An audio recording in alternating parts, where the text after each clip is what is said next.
Ay, sorry. Hello guys, today's video is mag-aayos ako ng mga naipon ko mga kalakan. Marami kasi akong naipon ng mga lata. So, ang gagawin ko today is iupiin ko, ganito ko para magkasya sa mga lalagyan. Kasi separate ko yung mga nasunog na tapos mga hindi pa nasunog. Ayan guys, habang nagsusunog ako ng mga basura, naisipan kong pagtaga-yupi-yupi na yung mga naipon kong mga lata. Sayang din, pera din yan. Kaya habang nagsusunog ako, nagyuyupi din ako ng mga lata. Tapos habang nagyuyupi ako, ayan, kumakain si Madam Inday ng watermelon para hindi magutom kakayupo. Yupi, sorry. Sige, tudol mo lang yan. Go ahead. Ito yung mga hindi pa nasunog. Piniparit ko na dito rin sa kabilang sako.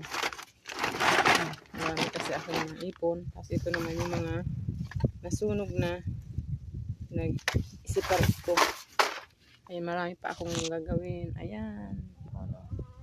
Marami pa. Ayun pa. Ayun pa. Marami pa akong gagawin. Let's go and watch. Sige, yupi mo lang yan. Sayang din kasi, pera din yan. Tapos yung mga napulot ko yung iba, tapos yung asawa ko mga napulot niya rin. Halo-halo na lang.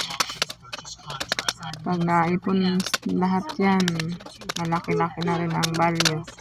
Kasi maganda yan dito. Malaki ang value ng Ito kalakal. na yung lahat ng kalakal na nakuha ko.